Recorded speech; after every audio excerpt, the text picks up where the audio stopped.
E o livro que eu estou lançando aqui hoje, ele é assim a pálida história do que foi, na realidade, a repressão aqui no Brasil durante os anos 64, com aquele golpe que foi dado quando derrubou João Goulart, presidente livremente eleito,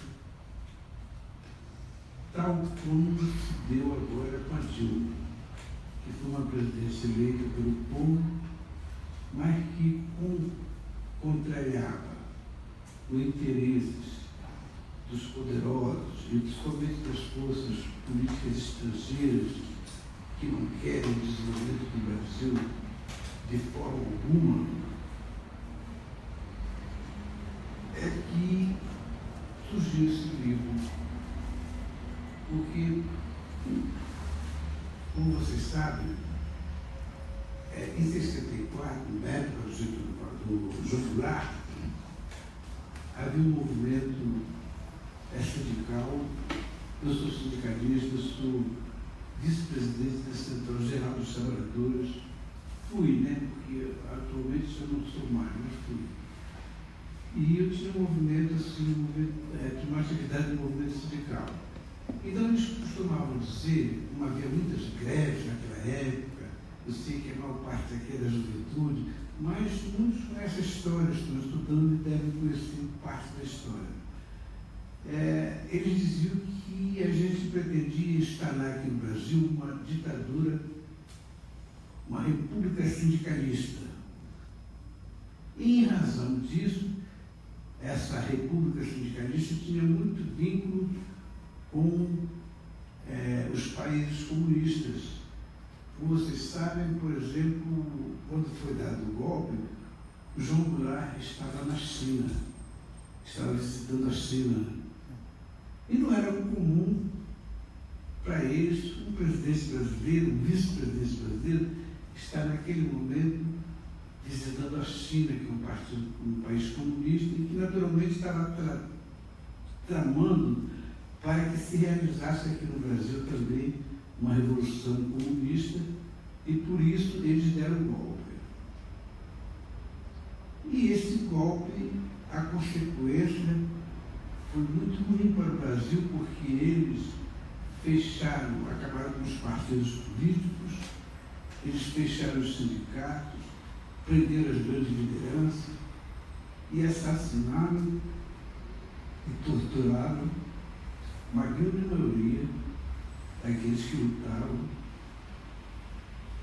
por um Brasil melhor, por um Brasil mais justo. E entre essas pessoas estavam muitos daqueles que sempre vieram lutando em prol do Brasil. Por exemplo, entre essas pessoas estavam, por exemplo, aquele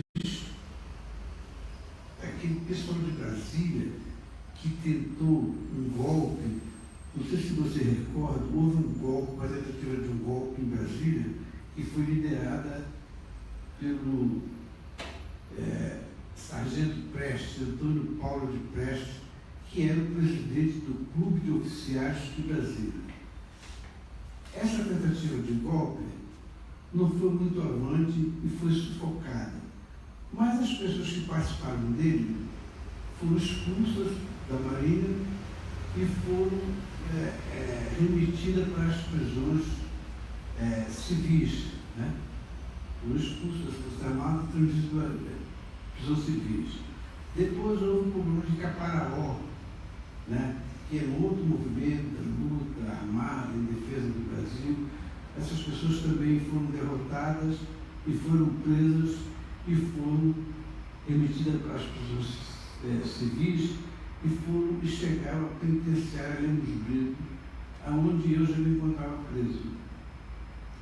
Depois veio aquele movimento dos sargentos, quer dizer, os sargentos, aliás, os marinheiros, eram pessoas que não tinham direitos sociais, eles não podiam casar, eles não podiam andar a paisano, eles não podiam uma série de coisas, só podiam obedecer aquilo que a Marinha queria.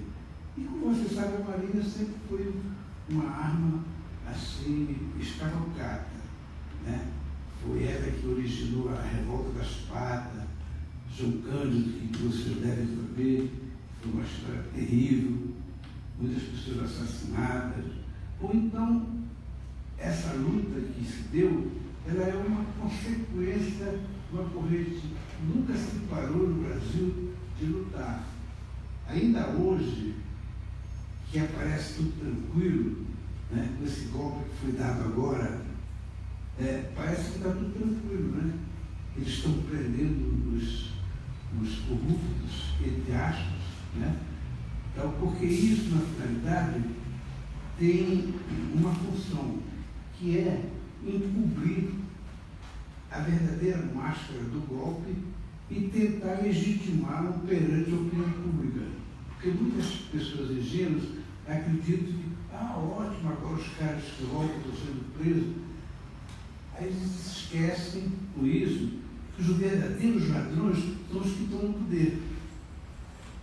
O Temer é um verdadeiro ladrão. O Temer é um traidor do Brasil, é um agente da CIA de muito tempo.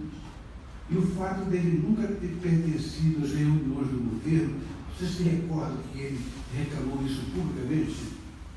Que a Dilma nunca o convidava para as reuniões do governo, porque a Dilma sabia que ele era um agente da CIA. E agora está comprovado que ele tem todo o apoio da CIA, do Estado. E o que é que ele está fazendo agora? Né?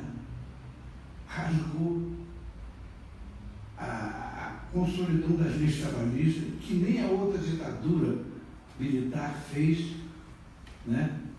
Rasgou os contratos de trabalho, a carteira de trabalho, cortou todos os benefícios do povo, diminuiu o salário e impediu que durante 20 anos haja investimento na educação, numa série de coisas. Então, como vocês veem, nós estamos num retrocesso político que nunca houve. E, para isso, a gente desmobilizou a população. Esse golpe está sendo pior do que o outro, porque no outro a gente se mobilizou e pôde pegar em armas, pôde lutar. E nesse, as pessoas estão tão desmobilizadas, tão confusas, que elas não estão aplaudindo isso daí. Vocês podem ouvir pela rua e dizer, graças que agora, pelo menos, muita gente está indo para a cadeia. Mas tudo isso é uma grande farsa, que é a seguinte: com isso eles pretendem legitimar o golpe que eles deram, eles pretendem ter o apoio da população, que eles não têm voto, o Temer não foi eleito, esses caras não têm voto, então é um governo ilegítimo, certo? É um governo que não tem nenhum respaldo popular. Bom, então, depois de tudo isso, houve então a nossa vida na prisão, né? O processo de tortura, o processo de assassinatos. Milhares de pessoas foram assassinadas e foram torturadas. A população, porque a imprensa estava toda na mão deles, como ainda continua. A televisão, os jornais todos são dos grandes capitalistas.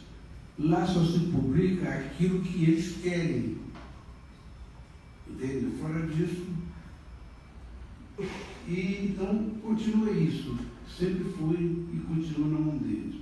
Então, naquela época, eles também não divulgavam as atrocidades que eram feitas dentro dos quartéis. Os quartéis foram transformados em verdadeiras prisões, em verdadeiro campo de concentração, e ali foram assassinados milhares de lutadores, trucidados, despedaçados, cortados como boi no frigorífico. E essas histórias não circularam na opinião pública. Muita gente ainda hoje pensa que aquilo eram histórias dos comunistas, era propaganda contra o governo e essas coisas por aí. Mas aqui, eu estou aqui para dizer para vocês que realmente isso existiu. Alguns sobreviveram. Eu tive essa felicidade de sobreviver e tentar alinhavar um pouco dessa história nesse livro que hoje estou publicando aqui para vocês. Então, está aqui uma pálida visão do que realmente aconteceu naquela época. E aí, quando esses militares foram para a prisão onde nós estávamos, nós fizemos a seguinte pergunta: nós nos reunimos, nós nos articulamos e tal, e fizemos a seguinte pergunta: escuta só, agora nós não estamos mais num regime democrático, feito um golpe, e o que é que nos resta fazer? Ficar acontecendo aqui na prisão, cumprindo a pena ilegítima que nos foi dada, ou nós temos que pensar em ir para a rua e dar continuidade a essa luta? Então a decisão foi a de que nós devíamos nos organizar. Criamos uma nova organização dentro da prisão, né? E organizamos uma fuga, que é essa fuga. Fizemos uma fuga armada, que foi uma coisa que surpreendeu o sistema, porque eles achavam que não havia mais condições nenhuma de resistência. Eles haviam esmagado tudo. Não havia mais condição de resistência. Então, por isso foi uma grande surpresa quando eles souberam que um punhado de presos políticos fugiu armado de uma prisão deles. E o pior para eles foi que eles não nos encontraram, fecharam a cidade toda, aeroporto, ferrovia, tudo quanto era lugar, para que a gente não pudesse sair da cidade, para que a gente fosse esmagado dentro da cidade novamente. Só tem que nós tínhamos feito um plano muito bem feito, e de dentro da prisão nós já tínhamos organizado um acampamento de guerrilha, para onde a gente pudesse ir, porque a gente já sabia como é que ia ser a repressão, a tentativa deles de nos esmagarem novamente. E eles não conseguiram desorganizar e tal. Bom, então nós começamos a trabalhar, a reorganizar a revolução e tudo, e para isso precisava de dinheiro. Vocês sabem que sem dinheiro nada se faz, né? Tem que pagar casa, tem que pagar médico, tem que pagar transporte, tem que comer, e tudo isso é via dinheiro. Então nós também não podíamos dar continuidade à luta, na clandestinidade, sem dinheiro. E isso sempre foi um processo revolucionário, a expropriação de bancos. Porque onde é que está o dinheiro do povo armazenado? Não está no seu bolso, né? Não está no seu cofre, está no banco. São deles. E aí nós fizemos uma série de expropriações de banco para conseguir dinheiro para dar continuidade à nossa luta. E numa dessas expropriações, eu fui recapturado, né? Fui recapturado tudo. Mas mesmo assim a luta se intensificou, e foi aquele momento em que vocês devem recordar, houve muitos sequestros de embaixadores, diversos embaixadores foram sequestrados para serem trocados por presos da nossa luta, companheiros nossos que estavam presos, que não tinham jeito, para que eles não assassinassem, era obrigado a fazer isso. Então muitos, e quando se deu principalmente o sequestro do embaixador americano, e então a repressão civil, como ela é dependente desses países, ela não tem nenhuma autonomia, é um movimento realmente dirigido por essas nações que não tem interesse que o Brasil seja realmente uma potência. Eles não querem, não há interesse. O interesse é que o Brasil seja sempre essa república vendedora de banana, de batata, coisas, que nunca seja uma potência realmente, entendeu? Então, o que é que eles fizeram? Tiveram que se render a esses caras, porque esses caras que eram o patrão deles, e os caras não soltam os caras que eles querem que seja solta. E o embaixador é nosso, quem manda aí na República mesmo somos nós, então manda soltar. Aí vocês vejam que os militares não tinham nenhuma autonomia, certo? Eles estavam a serviço de forças exteriores. Né? E eles não tinham autonomia, porque se eles tivessem autonomia própria, eles diziam, não vamos soltar, não. Nós que prendemos, esses caras foram contra as leis brasileiras, eles vão ficar presos mesmo. E daí, se mataram bastante de vocês, matou, então, o problema de vocês. Nós estamos matando os nossos aqui, nós estamos assassinando os brasileiros aqui, torturando. Se matarem o embaixador de vocês, é problema de vocês. Mas como não havia essa independência, como não há, ainda hoje não há, eles foram forçados a negociar a libertação dos nossos companheiros. Então, muitos companheiros da minha organização foram soltos. Foram para o Chile, outros foram para Cuba, outros foram para Paris, para vários lugares. Eu não tive a sorte de ser incluído numa dessas listas. E por isso eu cumpri o resto da minha pena. Saí com anistia e hoje estou aqui sobrevivendo e tentando tocar essa luta para frente. Porque nós continuamos como militantes encaminhando a luta do povo brasileiro por um país melhor. E aí, nós tivemos a felicidade de organizar uma fuga, fomos para Ilha Grande e tal, depois fomos para Fortaleza, Santa Cruz, porque eles faziam isso para nos desmobilizar, para que a gente não pudesse se organizar, entendeu? Era a mesma técnica que, no tempo da escravidão, os escravocratas faziam com os negros. Porque você sabe que para cá, para o Brasil, vieram negros de muitas repúblicas, com línguas diferentes. Então, o que eles faziam? Eles misturavam para que essas pessoas não se organizassem, não pudessem trocar palavras, porque eram línguas diferentes. Certo? E depois eles não conheciam a região, eles não conheciam as matas brasileiras, então era difícil para eles fugirem.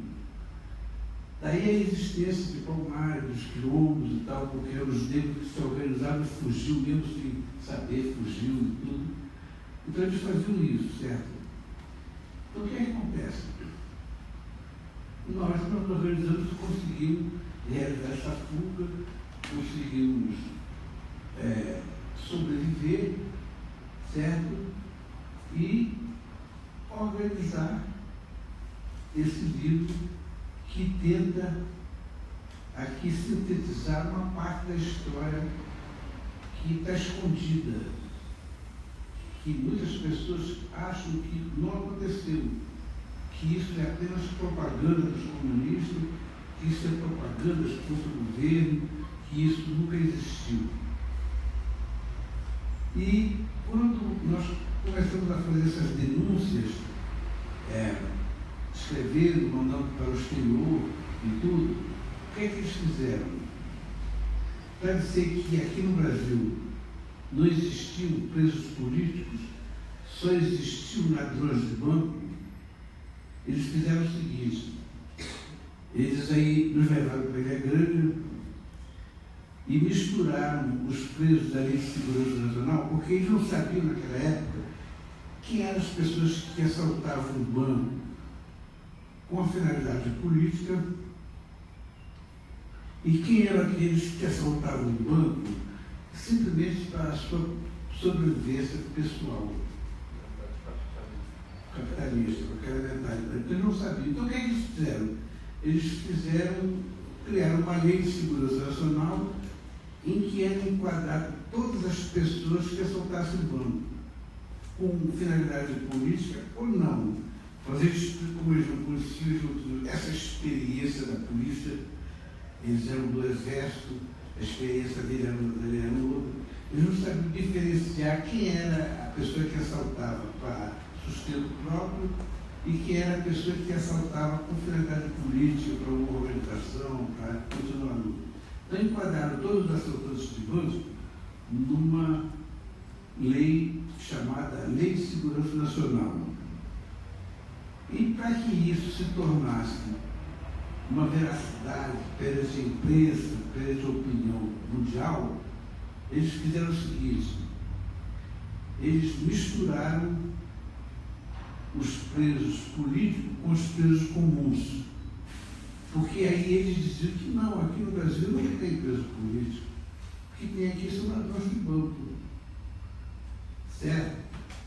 E com isso eles tentavam esvaziar todas as denúncias que eram feitas no exterior, porque foram criados comitês de presos políticos no exterior, em vários países. Então é uma pressão muito grande, até que a nossa luta interna dentro da prisão, nós fizemos várias greves de fome para conseguir anistia, certo? Aí participamos de várias greves de fome e tal, e até que conseguimos a anistia. Bom, e eu tinha um advogado que era do Partido Comunista e que conseguiu abater alguns anos da minha pena antes do presidente assinar aquele ato de anistia. Então os companheiros me deram como tarefa o seguinte: olha, você vai para a rua antes do processo realmente do presidente assinar a anistia. Então você fica com a seguinte tarefa: você vai ajudar a fazer propaganda, pressão junto a massas, reuniões, sindicatos, por onde você estiver, para que assine mais rapidamente esse decreto de anistia. Então eu saí com essa tarefa, certo? E fui fazer essa campanha. Então o primeiro ato que houve público, porque até então se falava sobre a anistia, mas era uma coisa mais clandestina, as pessoas ainda temiam a ditadura e tal. E aí o primeiro ato que houve, assim, público, uma reunião de 2.000 pessoas, aconteceu no Teatro Casa Grande, que era um centro de cultura no Rio, que dedicado assim, a atividades de esquerda, pessoal de cultura, jornalistas e tal. E aí esse ato foi realizado lá. E eu fiquei como sendo o preso político mais recém-liberado e com a tarefa de ver o manifesto da greve de fome deles, os presos políticos. Que a greve de fome era a exigência da anistia. Aí foi lido esse manifesto e tal, e aí daí uns 15 dias depois eles assinaram o ato de anistia. Então, muitas dessas coisas está relatada nesse livro de uma maneira mais ou menos cronológica e, claro que, sob a minha visão, porque sempre quem escreve a história, né, tem a sua visão própria dos acontecimentos, certo? A história é isso, é sempre contada por alguém. Agora, só tem que a parte que essa história é uma história contada porque ele viveu, de fato, isso que aconteceu, que está relatado aqui. Então, aí eu agradeço a presença de vocês e queria só finalizar dizendo o seguinte: durante o tempo que eu fui preso, nós, ainda para organizar essa fuga, nós fizemos um trabalho assim, em duas mãos. Pela superfície da prisão, a gente organizava atos culturais, entendeu? Recitais, festivais de música e tal, dentro da prisão isso. E clandestinamente a gente organizava a fuga, certo? Quem eram as pessoas conseguiu participar, que nem todo mundo podia participar, mas quem eram os presos de maior confiança da gente que ia participar da fuga? Organizando tudo, né? Então, na parte cultural, houve um recital de música e poesia. E eu tive a felicidade de criar o pleno desse festival. O festival foi um festival assim, muito badalado, o júri foi composto por uma série de pessoas importantes do mundo cultural brasileiro, muito importantes mesmo, e teve bastante materação no jornal, a TV Tupi transmitiu diretamente da penitenciária o ato. Eu ganhei esse dinheiro, o prêmio foi, na época, era um dos prêmios mais altos que se dava a um poeta. E aí vem aquela pergunta dos amigos, pô, você ganhou esse dinheiro, o que a gente vai fazer com esse dinheiro? Ele está organizando a fuga. A gente precisa de dinheiro para complementar, comprar armas, ajudar a fazer as coisas e tal. E vamos investir esse dinheiro na fuga? E vamos, né? O dinheiro ganha aqui, para que o dinheiro? Se a gente não está livre, para que dinheiro? Aí conclusão, organizamos a fuga e tudo, né? Aí conseguimos fugir. E quando eu fui recapturado, eu tinha um certo trânsito na prisão, devido ao comportamento, devido ao trabalho cultural que eu fazia. Eu criei um jornal na prisão, eu criei um grupo de teatro, eu fiz uma série de coisas, porque a minha tendência é essa, ser escritor, ser poeta, já era isso na prática. Bom, aí a gente fez o seguinte, olha, mas como é que a gente vai conseguir esse dinheiro? Porque dentro da prisão você não podia ter uma soma de dinheiro diretamente no bolso, sabe? Era por problema da segurança e tal. Aí os caras falaram, você pede uma audiência ao diretor e convence o diretor a dar esse dinheiro, você está muitos anos preso já.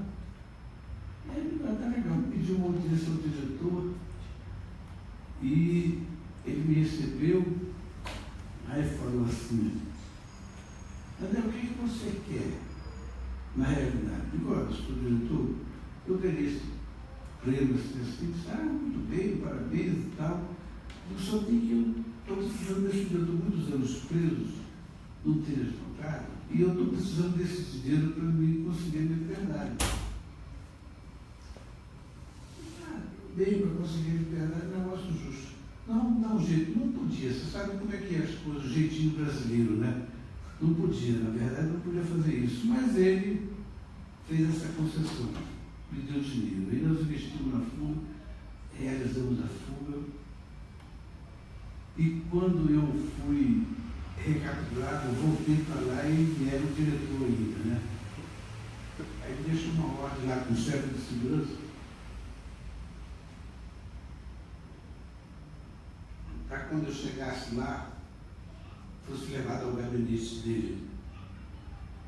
Aí eles me levaram, eu cheguei lá, falei, André, é o seguinte, você traiu a gente, você me traiu.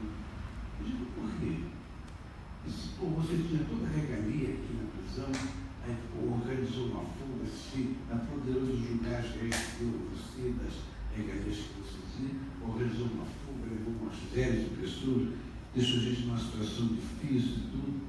Aí eu falei para ele assim, olha, senhor diretor, eu nunca tive nenhum compromisso com a prisão. Meu compromisso é com o povo brasileiro. E eu fugi para isso. Você sabe para que eu fugi? Vou participar da luta, vou continuar, e esse é o problema, né? Aí ele mandou me recolher, me transportar para Ilha Grande. Bom, mas aí nesse festival que nós fizemos, eu fiz um poema que era mais ou menos a visão que eu tinha, que eu imaginava de que quando eu estivesse na rua, agora como eu estou aqui, o que eu ia fazer? Qual era o meu sentimento? O que eu ia fazer depois de anos de prisão, de anos de ditadura? O que eu ia fazer? Então, eu declarei um poema que ganhou. Aliás, eu fiz um poema que ganhou, então eu gostaria de dizer esse poema para vocês, para a gente encerrar esse ato aqui, com a visão do que é que eu prometia fazer e do que é que eu continuo fazendo. Então, o poema é o seguinte: regresso. Enganam-se os que me julgam vencido. No desterro dessas grades, forja as armas de combate da batalha do oprimido. Cresce-me na alma o germe dos proscritos e rompe do meu peito um brado de revanche em surdos gritos. Embora da derrota a lança sangue ainda no coração, não temerei novas batalhas, se impõe agora a arma da razão. Regressarei à vida, onde me espera a luta. No corpo, levo o execrado estigma da grade. No coração, uma esperança nova. Na alma, uma paixão que arde. Liberdade, liberdade. Obrigado.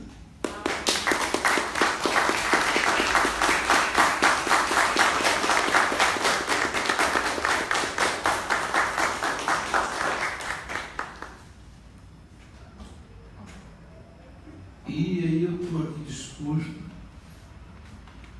a, se alguém quiser formular alguma pergunta a respeito. Tá.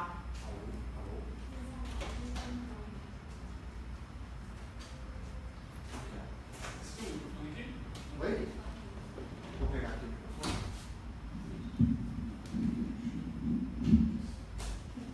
Alô? Para ficar perfeitinho aqui, eu tenho uma questão. Fala seu nome. Bom, Seu nome? boa noite. É sempre um prazer poder ouvir o companheiro André Borges. E aí, estamos aqui, vim aqui especialmente para isso, para te ouvir, mas eu queria falar uma questão que eu acho que é relevante aí, diante do que você colocou, sobre a liberdade ou a visão do nosso país ainda enquanto uma república não república, né? Ou não totalmente livre, capaz de ser autossuficiente nas suas decisões. E aí você toca num assunto do golpe da época do Jango e do golpe atual. Aí eu queria dialogar contigo a esse respeito, no sentido de que do golpe daquela época e esse recente, ou por que não dizer esse que está em curso, né? A seu ver, né, na sua leitura, as diferenças não se dão apenas sobre a questão dos anos, mas em se tratando de um golpe,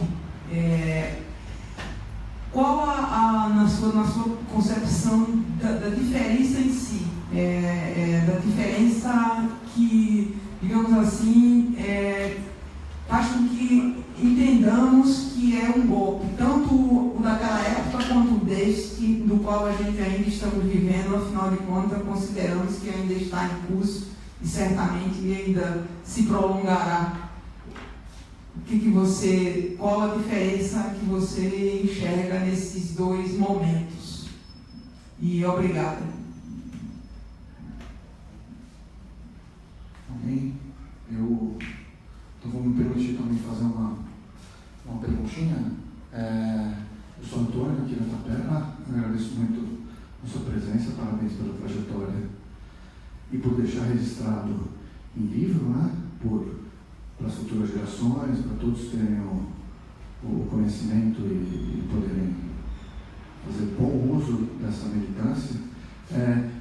Na sua fala, você começou com a questão do Jango na China, né, e depois o golpe e a sua trajetória, e você termina, pelo menos aqui no que você falou aqui, com a anistia em 79, né, quando você sai.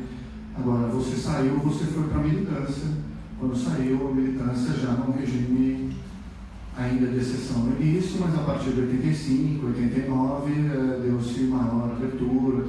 Eu queria, sem querer exigir demais ou pedir demais, se o senhor pudesse brevemente assim, passar um pouquinho pela caminhada pós-anistia até o golpe de agora, né? Enfim, a sua militância, a sua visão da política, a sua visão do estabelecimento do PT, com a hegemonia que foi criada em setores populares da esquerda, se o senhor acha que foi positivo ou negativo, se o senhor, enfim, um pouquinho, né, dessa visão aí.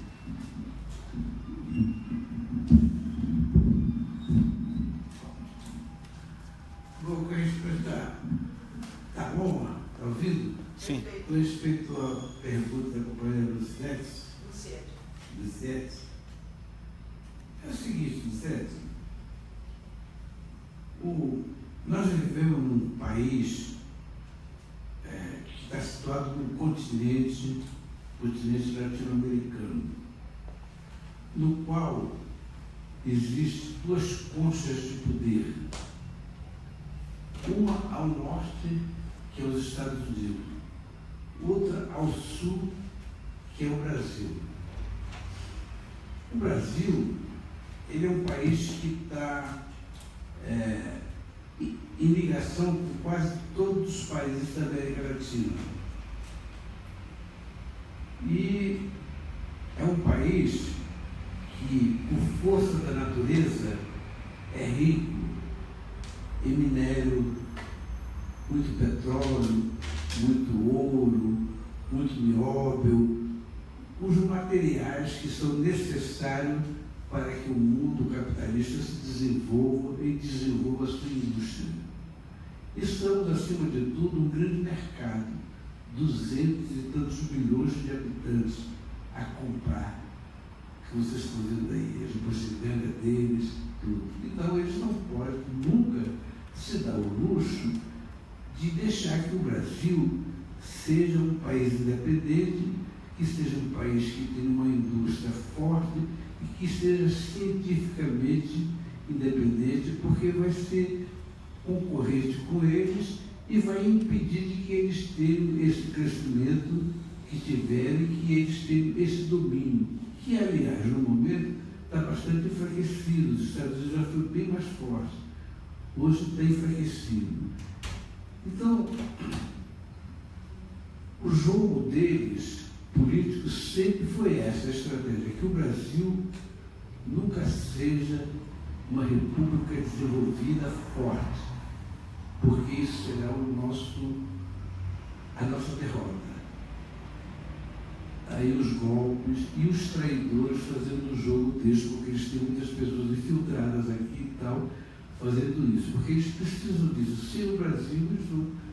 Por exemplo, a questão do petróleo agora, tu está vendo o Temer entregando o petróleo todo às multinacionais, querendo vender a Amazônia, que é a maior riqueza do mundo, o maior, né, pulmão do mundo. Isso tudo pertence praticamente ao Brasil. Então eles não querem que o Brasil, essa é a razão fundamental. Essa é o grande problema. Porque o dia que o Brasil conseguiu, o dia que nós conseguimos realmente transformar o Brasil nessa república a qual ele está destinado pela sua extensão territorial, pelas suas riquezas e por esse malabarismo que é do povo brasileiro, porque, não sei se você está acompanhando esse problema da Lava Jato, isso é um movimento dirigido pelos Estados Unidos, esses caras da Lava Jato, não são nada mais nem nada menos do que agentes do poder de Estado dos Estados Unidos. A missão deles é desestruturar o Brasil, o que havia de organização no Brasil, é destruir as nossas empresas, as nossas construtoras, porque nós, a engenharia brasileira, é uma das melhores engenharias do mundo. Sabia disso? Das melhores engenharias do mundo. Os melhores prédios mais modernos construídos na Europa foram construídos por Horkheimer e Niemeyer. Entendeu? E, nesse momento, as companhias, as construtoras brasileiras, elas estavam construindo em todo o mundo. Eles não divulgam isso, mas esse era o motivo. Em todos os lugares, as grandes obras realmente estavam sendo passadas para as indústrias brasileiras devido à competência da indústria brasileira. E as indústrias americanas estavam falindo, porque estavam sem mercado. Então você vê que a direção desse movimento todo estão contra as indústrias, não é isso? Por que isso? Quando nos Estados Unidos, o Estado americano, ele empresta dinheiro para as indústrias, é ele que mantém as indústrias para poder crescer, para fazer o país crescer. E aqui eles estão fazendo o contrário, destruindo as indústrias, entendeu? Porque são traidores e porque essa é a estratégia, não deixar que um país que tem uma grande indústria dessa, claro que ele vai evoluir. E nós não queremos isso. Eles não querem isso. Então, é esse o motivo. E essa diferença que você coloca do processo é o seguinte, é que eles, como tudo evolui, eles também evoluem. Eles não são burros, eles são traidores, eles são safados, mas são inteligentes. Eles também acompanham a evolução da ciência. Tá? Então eles viram muito golpe que eles deram na América Latina, que a coisa não saiu como eles esperavam. Surgiu Cuba, surgiu Venezuela, surgiu Equador. Eles viram que esse não era o melhor método de domínio na América Latina. Então há necessidade de mudar. Deram o golpe no Brasil, nós conseguimos resistir e conseguimos redemocratizar o país à custa de muita luta, à custa de muito sangue. Mas você viu, vieram as eleições e veio a democracia novamente, você podia andar na rua, fazer o carnaval que queria, foi isso. E agora eles entenderam que eles podiam dar um golpe branco por dentro das coisas sem mobilizar o povo, sem tornar isso sangrento, porque as próprias Forças Armadas entenderam que da outra vez, como eles foram envolvidos pelos americanos para dar aquele golpe, porque aquele golpe não foi dado apenas pelo exército, não, foi dado inclusive pelas indústrias, pelas grandes indústrias. Foi um golpe militar civil, certo? Bom, eles entenderam que não foi muito bom e a Forças Armadas saiu muito salpicada daquilo. Nós tivemos a oportunidade, naquela época, eu fui para Fortaleza de Santa Cruz, transferido para Fortaleza de Santa Cruz, onde eu me casei. Eu me casei em plena ditadura, que era uma coisa assim, fora do comum, eles assassinando a gente, matando, esmagando, e eu me casando dentro do presídio principal deles, que era Fortaleza de Santa Cruz. E foram muitas atrocidades, muitos heróis brasileiros e tal. E tivemos a oportunidade de conversar com alguns oficiais, alguns generais, que na realidade eram nacionalistas, mas que eram minoria. Quer dizer, não tinham comandos, não tinham, sabe? A coisa estava na mão dos caras que estavam comprometidos com o golpe, com eles e tal. E tivemos então a oportunidade de conversar com eles. Então eles um dia foram lá conversar. O que vocês queriam com esse movimento de vocês e tal, contra a Força Armada, que sempre defendeu o Brasil e tal? O que vocês queriam? Aí cada um da gente foi falando. Aí quando chegou na vez de eu falar, aí eu me levantei e digo, olha, é o seguinte, o que houve na realidade foi uma traição das Forças Armadas ao interesse do Brasil. Vocês traíram, isso dos generais, vocês traíram o Brasil, vocês diziam que nós, se ganhássemos, nós íamos entregar as indústrias para a União Soviética, para a China, para o negócio, para o petróleo. Agora eu pergunto para vocês, nós perdemos, vocês ganharam. Em que mão estão as indústrias? Estão na mão da China? Não. Estão na mão da União Soviética? Não. Em que mão estão? Toda dos americanos. Foi isso que vocês fizeram. Vocês, em vez de facilitar que o Brasil fosse um país independente, vocês entregaram tudo na mão deles. Então vocês traíram o Brasil. Então teve um dos generais que veio e levantou assim, disse, olha, André, você foi a primeira pessoa que teve a coragem de dizer aqui na nossa casa, na nossa cara, que nós traímos o Brasil. Eu te agradeço por isso. Essa foi a verdade que aconteceu para nós. E foi essa a verdade. Bom, então, essa é que é, na realidade, a história.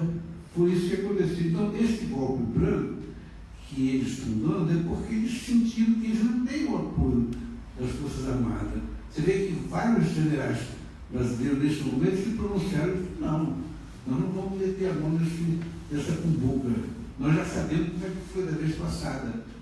Lembra-se que eles não se misturaram nisso. Se é que vocês querem dar o golpe, eu estou aqui para outra coisa, né? Nós não somos políticos, nós somos militares e vocês... Bom, é isso. É essa, mais ou menos, a pergunta, a resposta que eu queria dar a você. E a diferença foi essa, que foi um golpe branco, um golpe que desmobiliza o povo, porque aí você... Que razão você tem hoje para lutar? Quando você diz que a Dilma, que foi eleita a primeira mulher presidente do Brasil, foi eleita legalmente e eles deram um golpe alegando de que ela tinha feito corrupção. Nunca apareceu uma só corrupção feita por ela. Recorda, não tem nenhum processo, nada. E com isso, entende?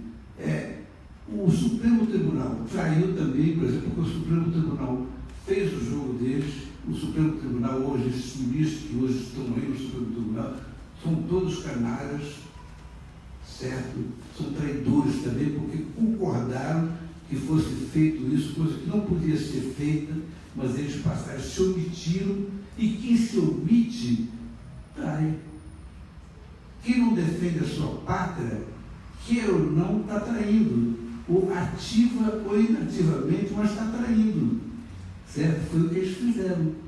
Então a diferença foi essa, que eles contaram com todo esse apoio, toda a imprensa, toda a Globo fazendo isso, e as pessoas batendo panela. Você se recorda disso? Mas hoje em dia você não vê uma panela só sendo batida. Aí eles rasgaram a Constituição, rasgaram as consolidações da lei, estão entregando a Amazônia, estão entregando a Petrobras, estão entregando tudo aos americanos, ninguém fala nada, ninguém protesta. Então a diferença foi essa, que eles conseguiram, através dos meios de comunicação, a neutralizar essa coisa toda. Essa é a parte da pergunta que você fez, mas você se satisfaz. E agora do... Antônio. A tua? Por favor, me recoloca novamente aqui que eu fiz uma anotação, Antônio. Alô? Esse agora vai? Alô? Qual era? Alô? E está.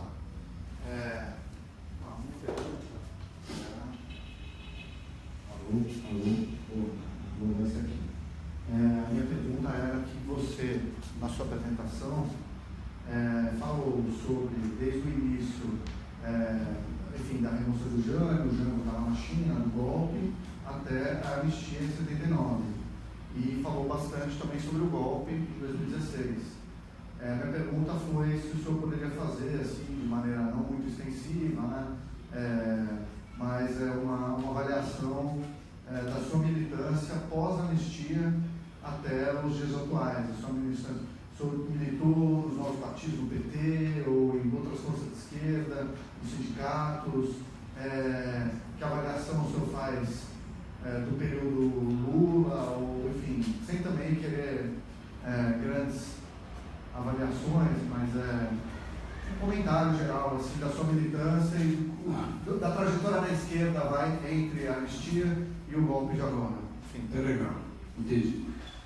Olha, é o seguinte, primeiramente eu fui solto pelo Partido Comunista.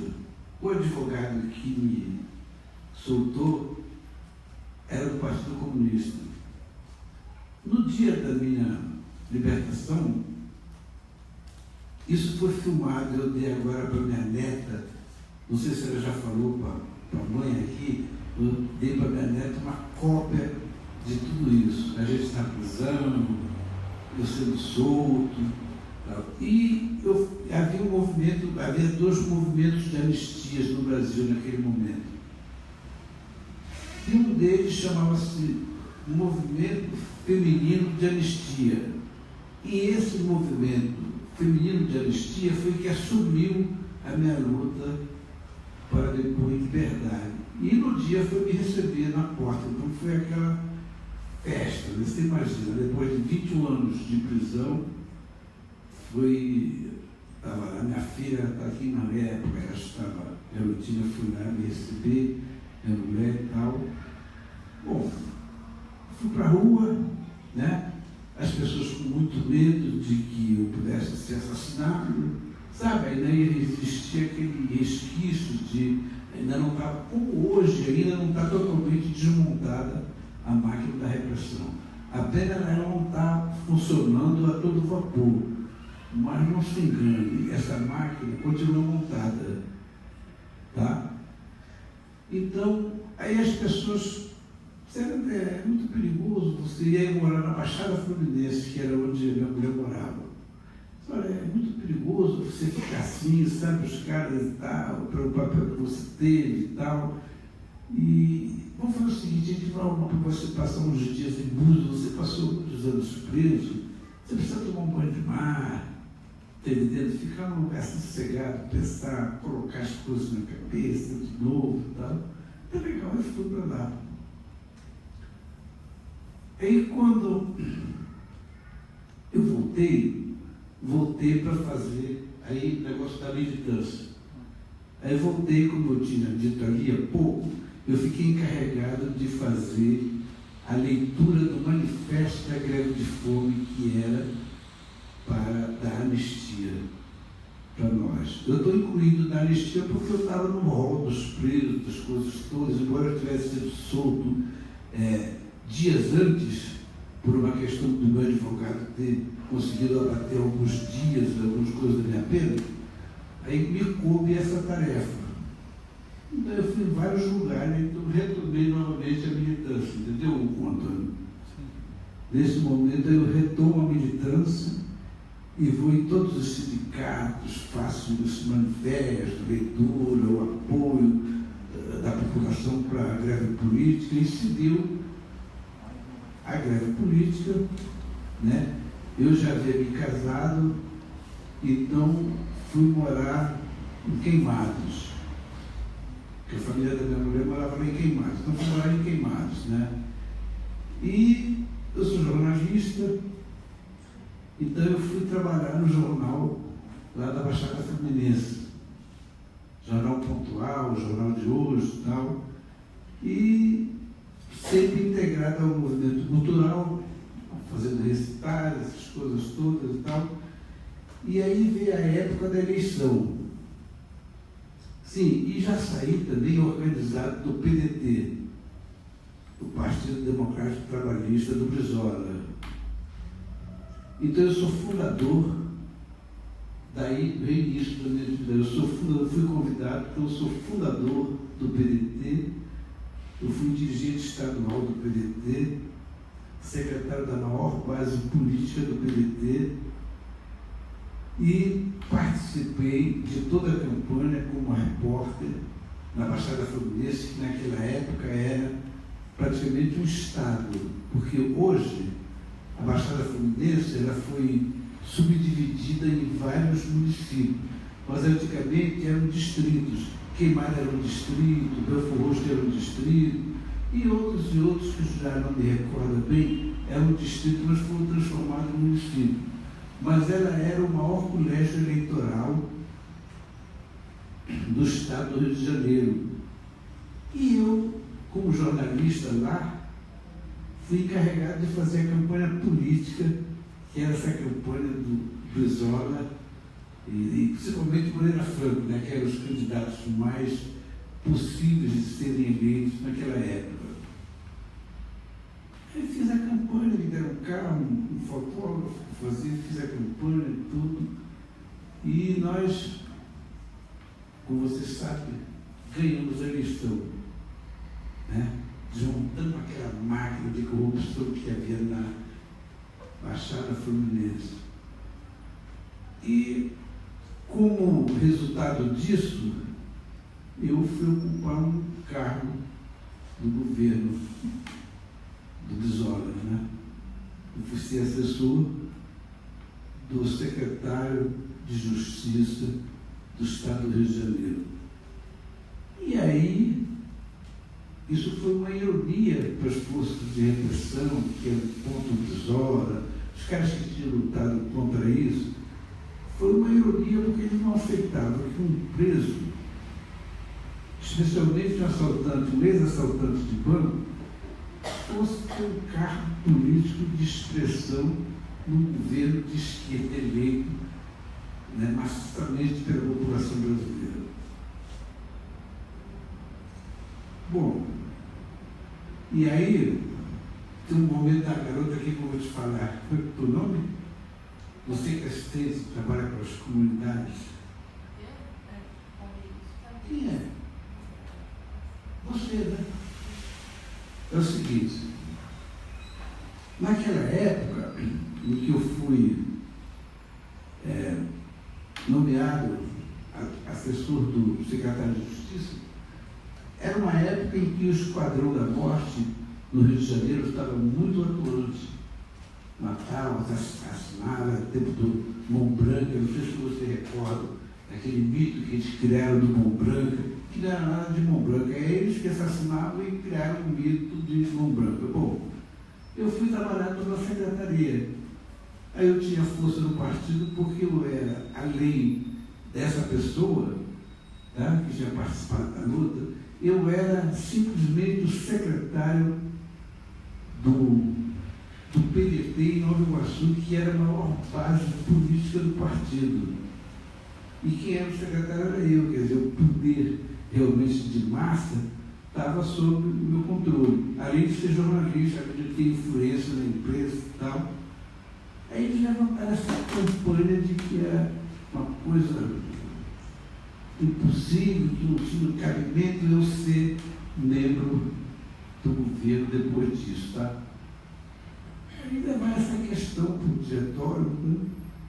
Aí o diretório se reuniu e disse, não, governador, porque o Brizola ele era governador e ele era o presidente do partido, e ele participava das reuniões do diretório, que era o órgão que decide as coisas do partido e do governo. Aí colocaram isso para ele, governador, nós estamos com problemas aí. Ele falou, qual é o problema? Aí os caras apontaram para mim e disse, lá, o Andrezinho, aí ele olhou assim, ele era brincalhão do governo, o Brizola era meio brincalhão, olhou assim, mas pô, um cara tão pequenininho está criando um problema desse tamanho para nós? Acho que pois é, mas esse é o problema. O que eles querem? Os governadores querem que o senhor exonere o André do cargo, porque eles acham que é compatível, essas coisas e tal. E aí, o que vocês acham? Perguntou o diretor, não podemos exonerar. O André é membro, é o secretário da maior base política do nosso partido. Ele é fundador. E nós aqui do diretório somos amigos dele, muitas pessoas tinham sido presas comigo naquela época. Tinha 2 pessoas que tinham estado presas comigo, moravam comigo na mesma cela, na Ilha Grande. Nós não concordamos. Nós achamos que ele deve continuar no governo. Eu falei, tá tudo bem, então nós vamos ter que encolher o André, né? Tá bom. Aí ele me fez um pedido, olha, André, você quer continuar aqui, nesse lugar onde você foi nomeado? Aí eu falei para ele, olha, governador, eu sou um soldado do partido. Eu escolhi esse lugar, eu podia ter escolhido para trabalhar no Banesp, no Banco do Estado, eu podia ter escolhido para trabalhar na Secretaria de Turismo, passear pela cidade, pelos lugares turísticos, né? Aí fui numerando, mas eu pedi para trabalhar aqui, porque é o seguinte, aqui foi onde eu cumpri pena, muitos anos de pena, e eu conheço cada parafuso dessa máquina. E é onde eu posso ajudar o governo, que eu ajudei a fundar e ajudei a eleger. É por isso que eu estou aqui, por isso que eu escolhi aqui, mas eu posso me colocar onde o senhor achar que é melhor. Ele falou assim, olha, tudo bem, mas acontece o seguinte,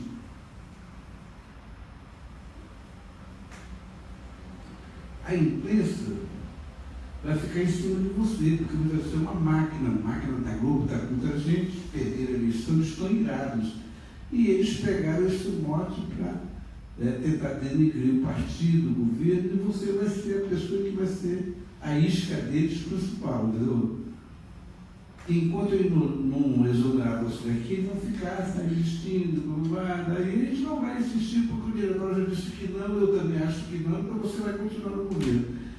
Mas eu queria fazer um negócio contigo, fazer uma proposta. E qual é?